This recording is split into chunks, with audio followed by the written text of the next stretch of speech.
Hello বন্ধুরা, আজ আমি আপনাদের সঙ্গে শেয়ার করব দুর্দান্ত টেস্টের নরম পুঁই শাকের রায়তার একটি রেসিপি, যেটা খেতে কিন্তু খুবই সুন্দর লাগে। এই বর্ষাকালে কিন্তু বিভিন্ন রকমের সবজি পাওয়া যায়। আমাদেরও বাড়িতে এই পুঁই শাকগুলো লাগানো হয়েছিল। এখন যেহেতু বর্ষা হচ্ছে, তাই আমাদের চারপাশ ডুবে গিয়েছে, তাই আমরা এই ছোট ছোট পুঁই শাকগুলো তুলে নিয়েছি। এই পুঁই শাকের কিন্তু রায়তা খেতে খুবই সুন্দর লাগে সর্ষে বাটা দিয়ে। কাদের কাদের এইভাবে পুঁই শাকের রায়তা খেতে ভালো লাগে প্লিজ কমেন্ট করে জানাবেন। বাই দ্য ওয়ে, আমি মৌহা MS রোহন কিচেনে আবার একটি নতুন পর্বে সবাইকে জানাই স্বাগত। আজ আমি আপনাদের সঙ্গে শেয়ার করব একেবারে নরম নরম পুঁই শাকের রায়তার একটি রেসিপি, যেটা গরম ভাতে খেতে খুবই সুন্দর লাগে। তো চলুন, রায়তা বানানোর জন্য এখানে আমরা প্রথমে একেবারে ছোট ছোট নরম পুঁই শাক নিয়ে নেব। এগুলো আমরা ভালো করে পাতাগুলো ডাঁটা থেকে আলাদা করে দেব। আমরা আজকে শুধু এই পুঁই পাতা দিয়েই রায়তা বানাবো। এইভাবে সব পাতাগুলো নিয়ে পাতাগুলো ছোট ছোট করে কেটে নেব। এইভাবে সব পুঁই শাকগুলো কেটে নিতে হবে। এখানে আমরা কোনো ডাঁটা দেব না, শুধু পাতা দিয়েই পুঁই শাকের রায়তা বানাবো। এইভাবে সব শাকগুলো কেটে ভালো করে ধুয়ে নেব। এবার একটি কড়াইয়ে দিয়ে দেব ধুয়ে রাখা পুঁই শাক, দিয়ে ঢাকা দিয়ে রেখে দেব 2 থেকে 3 মিনিটের জন্য, যাতে পুঁই শাকটা একটু মজে যায় ও পুঁই শাকের পরিমাণটা যাতে একটু কমে যায়। তাই ঢাকনা দিয়ে 2 থেকে 3 মিনিটের জন্য রেখে দেব।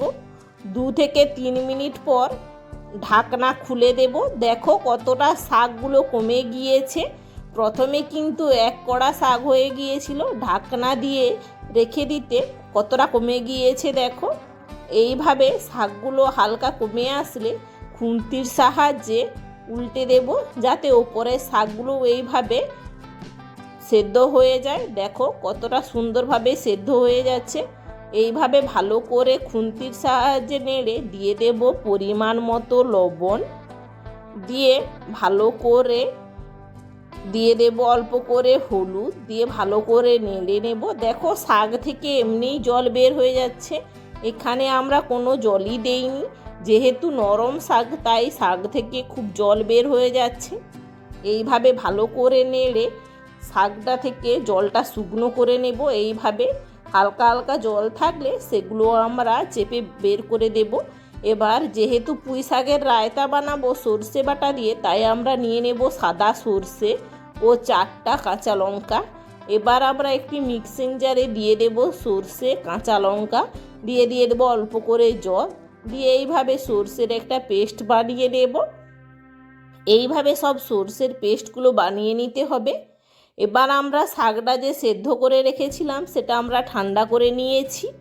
এবার ওই শাক সেদ্ধতে দিয়ে দেব সর্ষে ও কাঁচা লঙ্কা বাটা। এইভাবে কারা কারা পুঁই শাকের রায়তা খান প্লিজ কমেন্ট করে জানাবেন। সর্ষে ও কাঁচা লঙ্কা বাটা দিয়ে শাকের মধ্যে ভালো করে মাখিয়ে নেব। এইভাবে ভালো করে মাখিয়ে নিতে হবে। এবার ওর মধ্যে দিয়ে দেব লাল লঙ্কার গুঁড়ো। এইভাবে লাল লঙ্কার গুঁড়ো দিয়ে দেব সর্ষের তেল। আজ আমরা সর্ষের তেলেই রান্নাটা করব। লাল লঙ্কার গুঁড়ো ও সর্ষের তেল দিয়ে শাকের সঙ্গে ভালো করে মাখিয়ে নেব। এবার একটি কড়াই গরম করে দিয়ে দেব সর্ষের তেল। তেলটা গরম হয়ে গেলে দিয়ে দেব কেটে রাখা পেঁয়াজ। এখানে আমরা পেঁয়াজের পরিমাণটা একটু বেশি দিয়েছি। শাকে এইভাবে ঘন ঘন করে পেঁয়াজ দিলে রায়তাটা খেতে কিন্তু খুবই সুন্দর লাগে। পেঁয়াজটা দিয়ে পেঁয়াজটা হালকা ভেজে নেব। এখানে বেশি শাক পেঁয়াজটা ভাজার দরকার নেই, হালকা পেঁয়াজটা ভাজা হয়ে আসলে দিয়ে দেব সর্ষে মাখানো শাক, দিয়ে ভালো করে নেড়ে নেব। এইভাবে 4 থেকে 5 মিনিট শাকটা ভালো করে নেড়ে নেব।